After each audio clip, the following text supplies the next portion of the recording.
Hello everybody, and thank you for joining us in the webinar and the series on the metrics of regulation.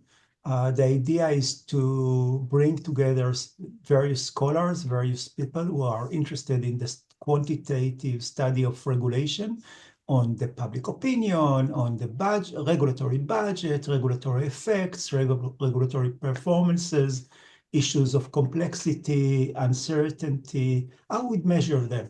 This is the topic of the series, and we hope that the various webinars and maybe later on publication will give a general overview of the field and will help scholars to advance the field even further. My name is David Levi-Faur, but my co-host is Nir Kosti, who will present the lecture of today. So Nir, the floor is yours. Hi everyone, good morning, good afternoon. We are very happy today and excited to expand the scope of regulatory metrics and dive into a new dimension, which is the budget of regulation. Specifically, the talk today will focus on the fiscal resources and the personnel of federal regulatory agencies in the United States.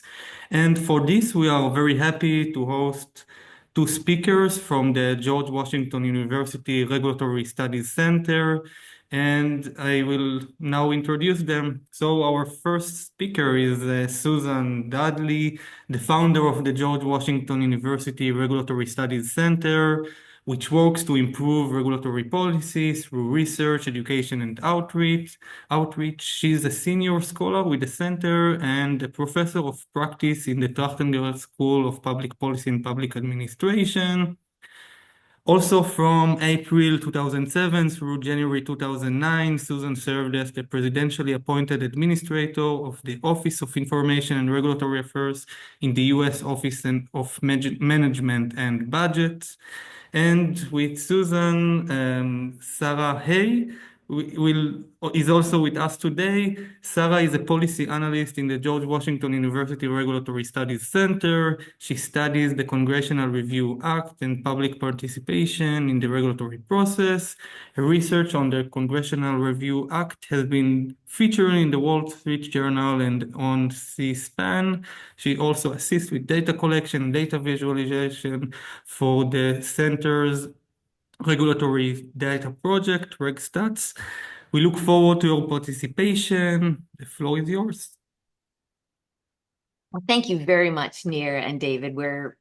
We've enjoyed your series on the metrics of regulation and are very happy to join you. Let me just tell you briefly about the Regulatory Studies Center before we plunge in, where we've been around for 15 years, and our mission is to improve regulatory policy through research, education, and outreach. And as I think Sarah might talk about it a little more if we have time at the end, where one of the things we do is collect different statistics. So we have what we call our RegStats, that is a series of different statistics on U.S. federal regulation, looking at it from different lenses. So with that, our agenda for today, where first I'll talk to you just a little bit about the Regulators Budget and its history, how it started, some of the findings and the graphs that we've got, and then briefly some applications, how it's been used. And then Sarah's going to talk to us more about how we put it together and where we hope to go with it. So we'll definitely have time for Q&A at the end, and would actually love your feedback because we do plan some changes and we would love your input on how we do that. All right, so what is the Regulators Budget? So as Nir mentioned, it aims to measure the federal agency costs of administering regulations. So that is, we have two measures. One is the fiscal outlays, and the other is the expenditures to write regulations, to implement them, and also to enforce them. So we cover that whole range. and also the staff, the personnel. And we gathered that from the fiscal budget. So in the US, every year, the president, OMB, develops, and the president sends to Congress his budget request for the following fiscal year. And so that request lays out what his priorities are and how he would like the federal budget allocated among the agencies. That's his priorities. It isn't often Congress then has to appropriate the funds, and so the actual spending is different. So for our report, the fiscal year that's coming is the one that reflects the president's priorities, but the prior years reflect actual spending and actual staffing. So it while it does not cover, there are a lot of aspects of regulation, and some of your other metrics try to measure that.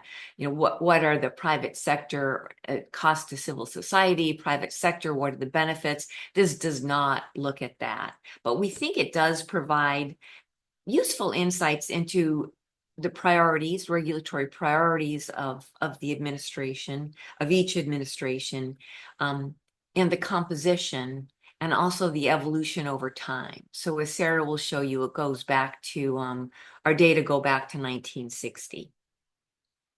So just a brief history, because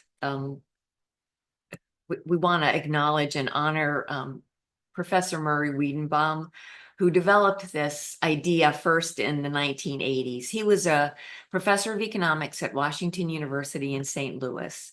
And he was a widely respected economist and was an advisor to 5 presidents, including the first chair of President Reagan's Council of Economic Advisors.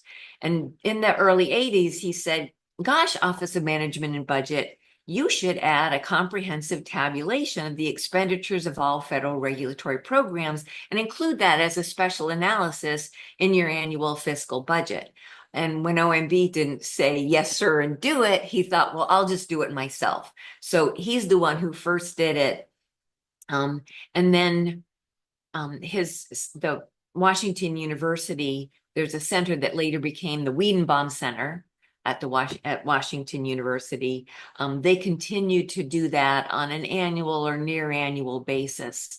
And then in the early 2000s, I got involved. So I was at the Mercatus Center at George Mason University then, and was concerned that they were slowing down in these annual reports. And I thought it was such an important data set. So I volunteered to work with them. And so after that, we collaborated. And when I started the Regulatory Studies Center, we brought it to the Regulatory Studies Center in 2010. So it's been a collaborative, a joint effort from then until, I guess, 2020 or 2021. And the Wiedenbaum Center's focus has changed. And so now it is just our data set. And we kind of apologize for, there's been a lag. We haven't issued a new report in a couple of years, but it's in part because there are things that we want to change and improve about it. And as I keep saying, Sarah will give you more on that. So let us just show you a couple shots of what the report produces every year. So we divide regulations into 2 broad categories: economic regulations and social regulations. And then within those broad categories, we break them down into 8 subcategories. So you can see on this chart, social regulation, we have consumer safety and health, homeland security, transportation, workplace, and environment and energy. And then in the economic category, finance and banking, industry-specific regulations, and general business. And this summary report shows you the numbers. This is the spending, the outlays in nominal terms for each decade, 1960 through our latest one. And then we have an appendix that provides more granular detail, as you can see. So within that social regulation, consumer safety and health category. We then break that down into specific agencies and sub-agencies. So the Consumer Product Safety Commission has data from the time it was formed in the 80s. And then you can see within the Department of Agriculture, some parts of agriculture are not regulatory, but these are the agencies within USDA that we think are regulatory or at least partially regulatory. So that's the detail. And of course, this again just provides these on a decennial basis, but the actual data set is every year from 1960 to the present. And then just some quick pictures of what these data look like. So here are the trends in outlays. You can see we divide them into the economic category, the social category, and then also TSA is the Transportation Security Administration. And when it started in 2002, we thought it needed to be added. And but because it was such a big difference, we wanted to separate it out. So it's lumped into social in our data, but we separated it out on this graph. And then the next slide shows the personnel. So these are, so FTE stands for full-time equivalents. So full-time equivalent personnel. And again, this is a picture of the trends in regulation over time. One interesting thing that I've always found from this is that the economic regulation category has stayed relatively constant, while the social regulatory category has grown more. So let me just quickly talk a little bit about some applications. People use it in empirical research to try to use it as a measure of trends in regulation. In fact, I think, and I couldn't find this quickly yesterday in preparing these, Patrick McLaughlin, who you've had speak at your metrics, David and Nir, I think he has done some analysis that looks at his reg data and these to see if he can see what correlations he can see between the on-budget costs of regulation and what he sees in the trends in regulatory commands. But of these, the ones I'm most proud of, I think, is that Federal Reserve Bank of Minneapolis. And that's a paper by Nobel laureate Edward Prescott and Ellen McGrattan. And they used it in this paper that became a chapter in a book to suggest that the decline in labor productivity that we've seen could be due to increased regulation. So that was one interesting use. And then on the right side, it's used, the data are often used, those graphs or just some of the statistics, just to show regulatory trends. Alan Greenspan in his book, The Age of Turbulence, uses some of our statistics, including this one. And Elon Musk, who is the new head, or will be the head of Trump's new Department of Government Efficiency, who promises to slash regulations, has used it as evidence that regulatory activity is growing.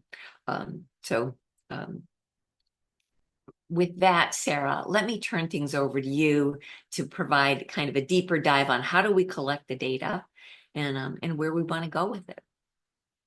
Thank you, Susan, and good morning and good afternoon, everyone. So we'll talk a little bit now about how we collect the data here. And so the first point that I want to make is that this report involves a lot of decisions that revolve around the question of what does it really mean to be regulatory? Because we know that not every government action is regulatory. And so then the question becomes, how are we defining what counts and gets included in the report versus what does not?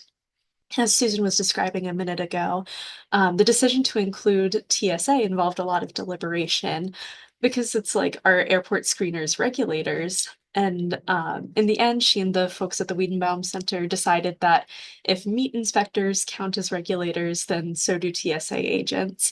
But we graph it separately to be transparent because it's such a big category and such a stark jump up when the agency was established.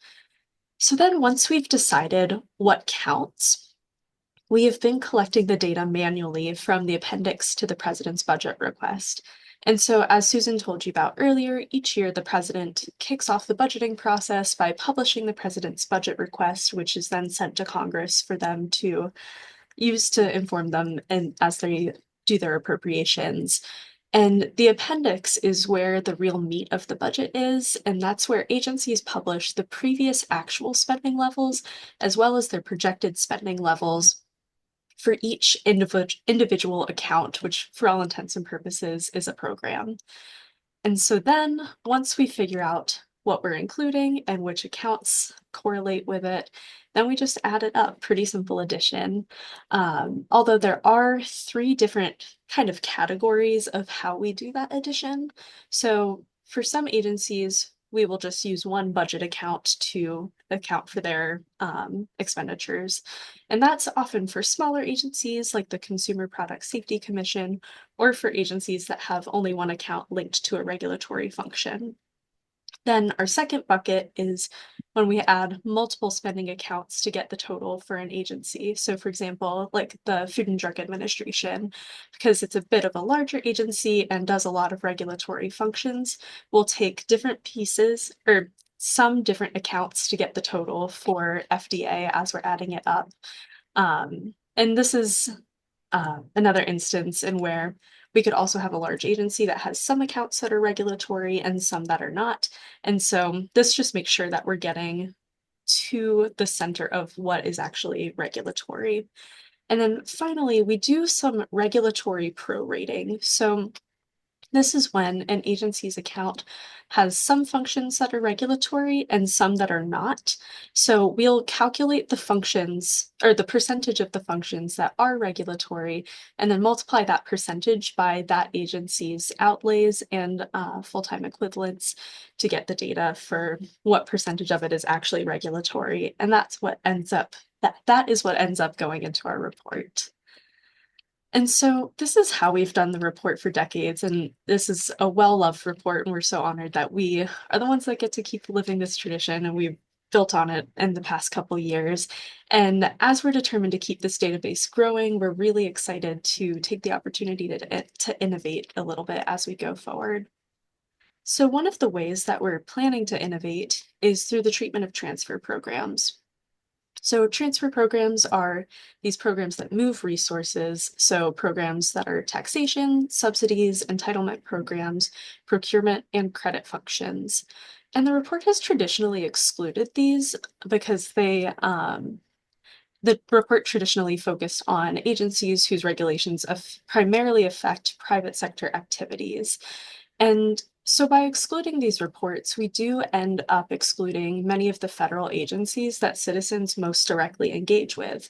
So, for example, the Centers for Medicare and Medicaid Services and the Internal Revenue Service, which collects our taxes, have not been included in this report, even though you can argue they are big regulators, and that's how most people directly interface with federal regulation. But because they don't necessarily affect societal resources, but rather move resources, they've been excluded from the report. And so while a lot of these agencies have always issued regulations that govern transfers, we've been seeing that agencies are increasingly using these transfer mechanisms to achieve social ends. So for example, an example is the Biden administration's regulations implementing tax credits for electric vehicle purchases. And so while tax credits are a form of a transfer, in this instance, they're aimed at encouraging people to purchase electric vehicles. And so we think that's affecting societal resources. And so that's one example of why we're looking to include transfers in the regulator's budget as we go forward. And then, so looking ahead to the future of the regulator's budget, here's some of the things we're excited about. So we are planning to update the original regulator's budget report in the near future. As Susan said, it's been too long since we updated it, and we're really looking forward to coming through the data on regulatory expenditures from the past couple of years. Then our longer term goal is to create a Regulators Budget 2.0 report. So that'll include the category on transfer regulations that we just discussed. And we're also hoping to issue a longer discussion on the methodology with this new report. Because as I'm sure you've gotten the sense for throughout this presentation, there are a lot of little decisions that make up this report over time. And ultimately, we want the report to be transparent and replicable so that you can decide if you agree or not with our methodology, but you'll be able to understand what decisions we made and how we got there and why we think they're the best decisions for making this report. And so we're also going to invite you to connect with us because we're in a period where we're actively transitioning this report and looking to build on top of it. We would welcome your thoughts either now in the Q&A session or via email. And so this slide has all of the places where you can find us. So on our website, via email, on social media, and we're also on GitHub for some of our other regulatory statistics. So we collect data on the number of regulations issued in a year, the number of pages in the Federal Register and the Code of Federal Regulations, the number of significant rules, major rules, a lot of things about regulation, and you can find all of that information on our GitHub page as well as on our website. And then this QR code is to our weekly newsletter called the Regulation Digest, where we highlight the notable actions from the Federal Register, what regulatory topics the think tanks are covering, and all the week's news related to regulation. And of course, we highlight events such as these. So we're really excited to hear your feedback. Thank you so much, Sarah and Suzanne. Let us remove the slides for a minute. Maybe we'll need them later on. And of course, it was wonderful to have you, and it is still the case. I have questions, but maybe others want to start. I see Nir is jumping forth. Please come in and ask your question. Yeah, first of all, thank you very much for this really interesting presentation and talk. And I have a lot of questions, but maybe before I have one quite basic or general question about the budgets of regulator. When I think about the budget of regulators, naturally I think also about fiscal budget and how they work, and it is inherently a political process. And I was wondering if you could share more information about the decision-making process behind the budgets of regulators, or who determines the budget for regulation, for agencies, the resources, the staffing. That's a very basic question about the issue. Yeah, so in the US, the president will propose what he thinks the budget should be and the allocation of that budget. And then Congress will, and it works in different committees. So there are committees of Congress. So the Environmental Protection Agency, there are appropriators that affect the different agencies, and they will make that final decision. So, under our Constitution, it is the Congress that holds the purse strings and actually sets the budget. So that's one fun thing in looking at the report. It's kind of fun to look from year to year to see what the president asked for and how different what Congress actually allocated. So when we do this, it's we always talk a lot about, oh, this is what the request says, knowing full well that all we're looking at is what the president's priorities are, and then it may not reflect the reality when that year comes to an end of where things were actually spent. Did that answer your question, Nir? Yes. Now it fits more, and it helps to understand the issue. And one additional question is about the measure. I mean, your measure compared to other existing measure, and you have discussed about it very briefly. And the question is how to validate this measure, or how does it correlate with other measures. So first of all, it's a, I think, theoretical question whether such matters should correlate with, for example, the existing number of the accumulation of regulation. For example, that's one question, and then another question is or another direction would be to try to look for perceptions of regulations by regulators.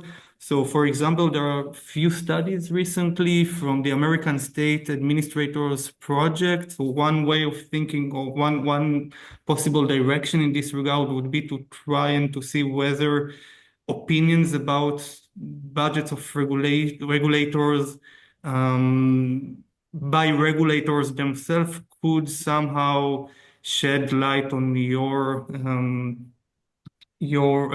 measure. That's Thank you, two way Neil. of thinking about That's it. good for now. That's good for Yeah. now. Let them answer first, please. Yeah, so on your latter one about how it tracks with regulators' own views, I don't know of anything that's on that, but that's a fascinating question here that would be fun to look at.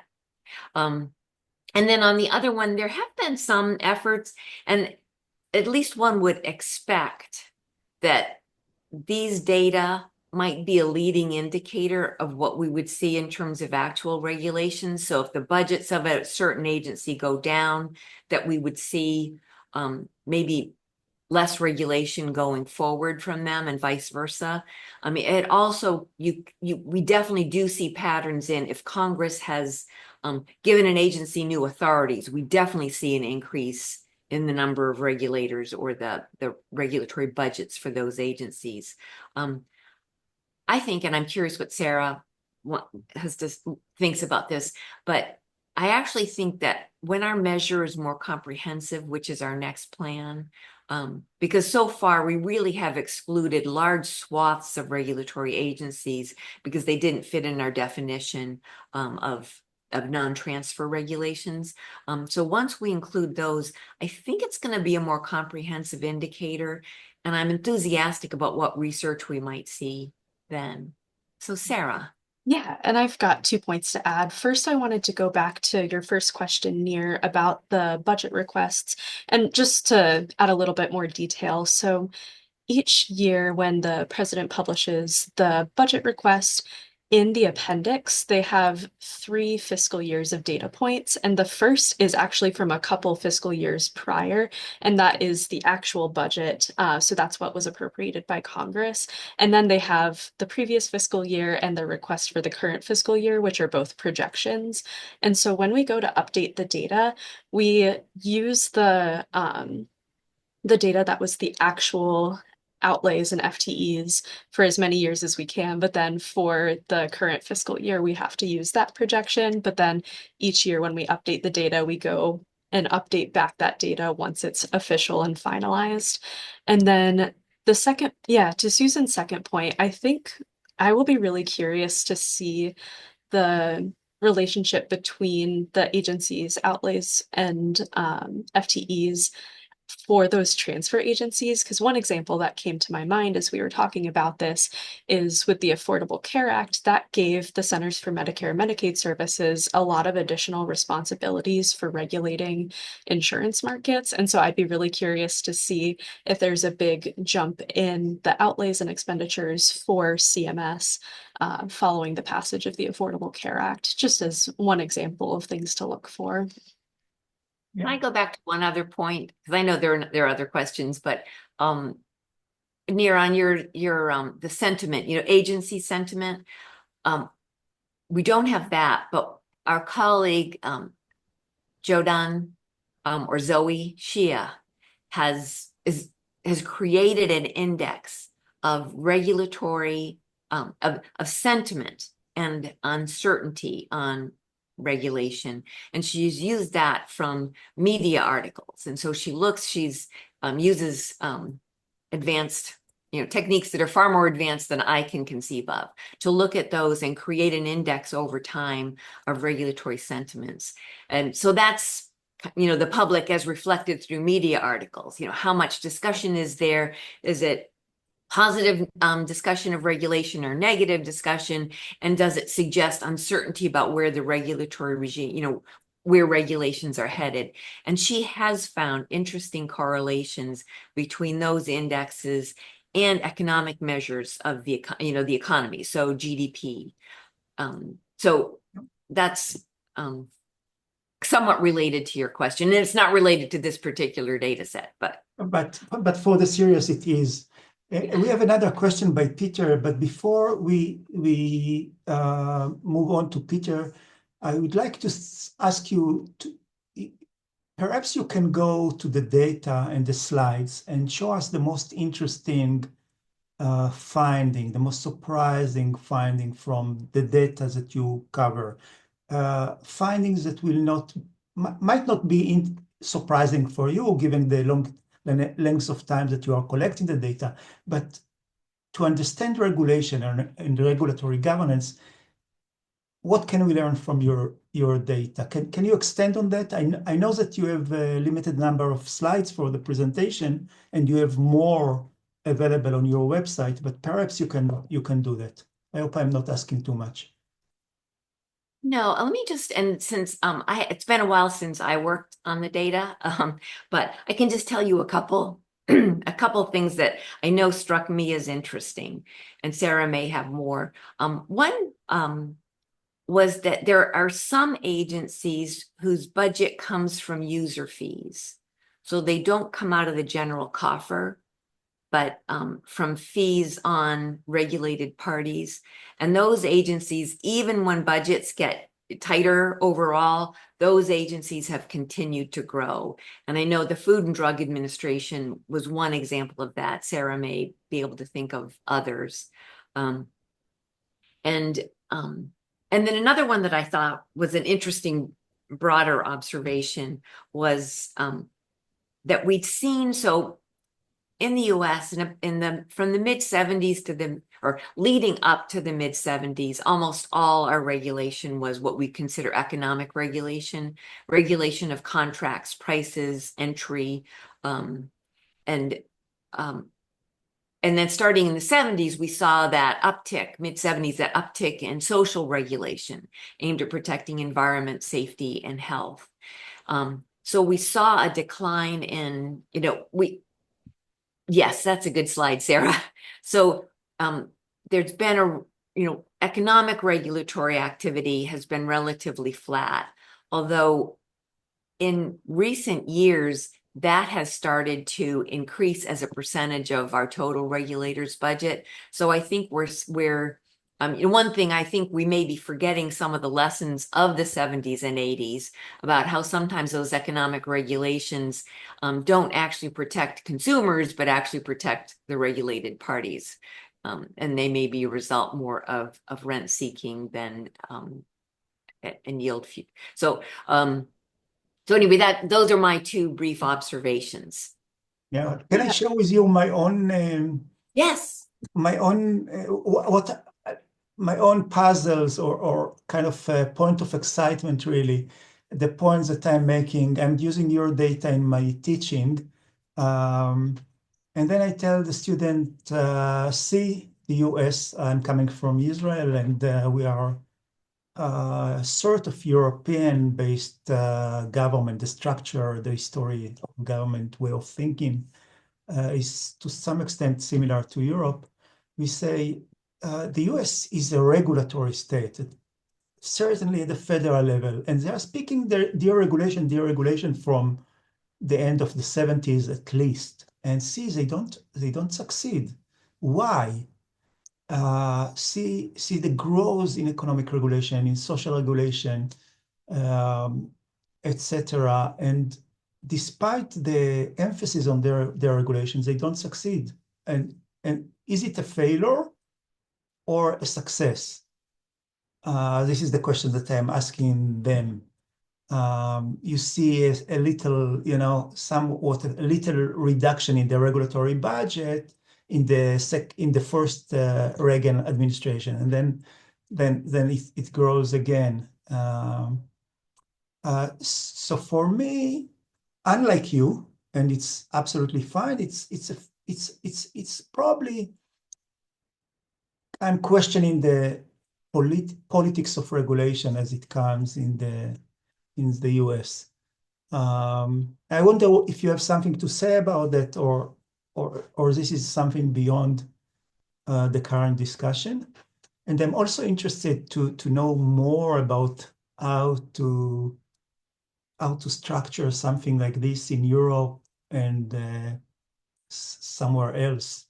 But let me stop here, and then we go on to your response, Peter, and then we'll take it again.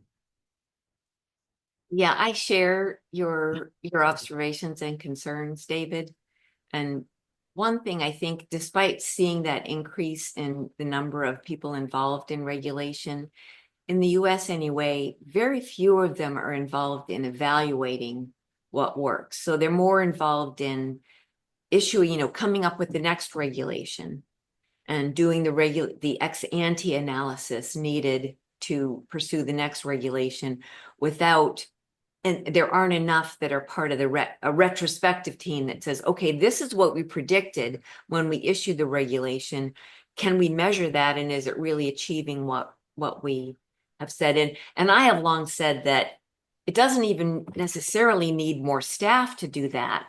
But if you reallocate some staff to do that, that will make your ex ante analyses better, because you'll have a better sense of what really will work. So I know other countries, I think maybe do a better job of that than we do in the US. And I've long been a champion of better evaluation. Because for on-budget programs, we do tend to have evaluation offices in each agency to evaluate how those programs work, but not so much for the regulation. And it's hard. I mean, I recognize it's very hard, because you still got, what's the counterfactual of what things would have looked like without the regulation. I'm not suggesting it's easy, but I think it's important. Yes, thank you. And Peter, it's now your turn. Yeah, thanks very much. Can you present your full name? I will indeed. Good morning and good afternoon, everyone. Hope you can hear me. My name is Peter Ladegaard. I'm with the World Bank. Previous to that, with the OECD. I've been working for many years in the regulatory industrial complex. I'm so happy to see these kind of events going on, David. It's super, and I'm very pleased to listen also to Susan and her colleagues. It's super interesting. I guess 3 questions which are a little bit pedestrian in nature, but so bear with me. I think the first one is what the first question was also about. What is the relative merit of this metric compared to other more popular metrics that we often see, especially in the developing world, when it comes to gauging the costs and impact of regulation, namely, if you don't have anything else, the number of pages, and if you do have a little more sophisticated data, then the various measures of compliance costs and impact. So what's the relative merit of this one compared to the 2? I think it has been partially responded, but if there is time, I'd like to elaborate on that. The other question is again, I'm apologizing if I've misunderstood it, relates to the notion of if you like, regulatory productivity, because it seems like regulatory productivity in this measure is constant, but meaning that for X amount of dollars, you can get Y amount of regulation. But with technology, with language learning models, and with AI, I think it's fair to say that we have seen tremendous increases in productivity. How is that factored into this model? And thirdly, is of course about application of this to other countries, and here I'm thinking, of course, primarily in developing economies. Have you considered or have you experienced with using the current, let's say, distribution of costs used across federal agencies to other countries? If you could scrape their budgets, would you get a usable proxy for this measure as applied in other countries? I'd be keen to hear that. But those were my 3 questions. David, again, I really want to congratulate on these series of workshops. I can't join them all, but I'm signing up to all of them and joining some of them as I can. Thank you very much. Thank you so much, Peter. And as I learned, you can watch them on YouTube, Peter, too, afterwards. So great to see you, Peter. Even though we're right across the street, we don't see each other enough. I think those are all great questions. And let me take a first stab at them. On the relative merit, I think it's just a different measure. So I think regulations, I think we all realize just how hard it is to understand what we really care about, which is what are the regulations' actual impacts on society. What are the benefits they provide? What are the costs? What are their impacts on economic innovation and growth? And we don't have a good direct measure of that. And so I think we look at all these different measures and try to get a better sense of the whole. So I think, I'm not sure this is more or less relevant or important than others, but I think it is another good tool. And as I said before, I think when we make it more comprehensive, I hope it's a better tool. And I would never say that it's something that used alone tells you, it tells you, I think, priorities of different administrations. So you can definitely see differences across administrations in whether they want to devote more resources to environmental or to immigration, those kinds of things. But so I think it's just one of the tools in our tool belt. That regulatory productivity question is really interesting. And I don't think this attempts to measure that or could. I could see that being an interesting empirical study to look at, here are the inputs. So this is basically the inputs to writing and implementing and enforcing regulation. Do we see a difference in regulatory outputs, and what can we attribute that to? So I think that's a fascinating question for further study once we update the database. And in terms of applications to other countries, David can speak maybe a little, because he was telling us before we started that he's thought about trying to apply it in Israel. And I know years ago I talked to the Canadian government. They were interested in seeing if they could. So again, what was interesting, I told you that Murray Wiedenbaum had said, OMB, you should do this. And the government, our government has never done it, but it's in Canada, it was the government that talked about doing it. It was a while ago, and I don't think I've followed up, so I'm not sure whether they did. And I'll add a little bit onto Susan's point, which I think goes back to the merit of this metric, your first question, is that the government doesn't delineate what is regulatory and what is not, and how much resource is devoted to regulation. And I think that that's an important question to answer, again, in the context of all of these other data points that we have. And so I think it's been a really useful exercise to aggregate all of this data and have researchers who are steeped in regulation figuring out what we think is regulatory and putting those numbers out there for other people to work with as well.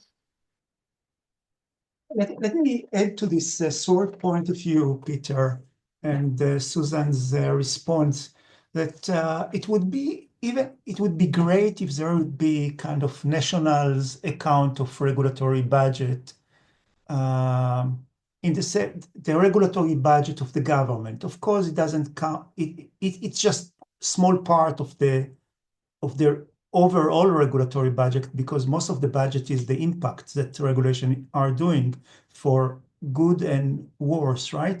But really to understand what government are doing and create national accounts, we still don't have any other countries doing the same collection of data that is done by Susan and Sarah in the center that they started. So if we had kind of a system, a template, a national account agreed by many countries how to measure and get comparable data across countries and across time, it would make the life of scholars very better, I would say. It will also make the life of people like Elon Musk and Vivek Ramaswamy, or whatever his name, easier, because now they know where to cut, right? So if we can trust them and trust the scholar, maybe the exercise is good, right? So that's my input. And do you want to say anything else, Peter? If not, we go to Nir. That's fine. Thank you very much for the great responses. Thank you. So Nir, do you want to add something? Yes. So one additional question I have is that from your talk, it seems that the project started, or the idea was just by looking on policy documents and then thinking how that could be valuable to study trends along or across the years. And my question is, given, for example, David's idea about thinking more generally about national outputs of the budgets of regulation, what would be additional dimensions that you could think about when thinking about budget more generally? Is there anything else that you might be interested to look at, but there is no ability to do it because it is not publishable or something like that? Or I'm just trying to open the question of what is actually a budget? What does it actually mean? Or what are the different dimensions of the budget of regulation besides of the personnel or the fiscal outlays of monitoring, enforcing, and so on? Yeah, so I know one of the things that that people are talking about now is that the government uses a lot of contractors, and they certainly do in the regulatory world. So that would show up in our outlays, but not in our staff. As we've said, this doesn't include the costs of, anyone in the private sector involved in providing advice, filing comments, serving on advisory boards, and it doesn't include the legislative branch, any of their role in regulations or the judiciary branch. I suppose there may be ways to try to measure that, but it isn't something I've thought about, but it's interesting.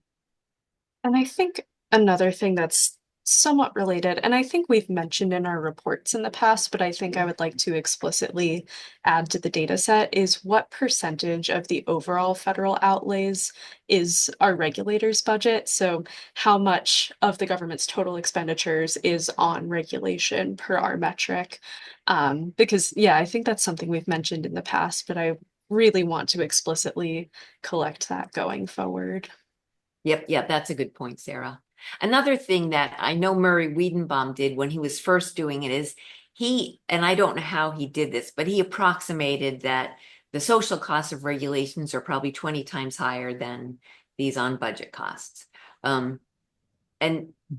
since we don't have a good measure of the social costs, I'm not sure how we could do that. We've looked at maybe OMB's data or the Small Business Administration's data, but that's another angle that might be interesting. And last question, I think, do you have any kind of assessment how the federal budget, the regulatory federal budget compares to the state level? To what extent they differ in structure, expenses, number of people, and so on? Of course, it differs across states. Oh, that's an excellent question, and probably a better answer than mine talking about Congress and the judiciary branch. That would be fascinating. It's not something that we've done at the Regulatory Study Center. We tend to focus at the federal level. But there may be individual states, because there are several states that really want to be at the forefront of regulatory reform and streamlining and making their regulatory framework more cost effective.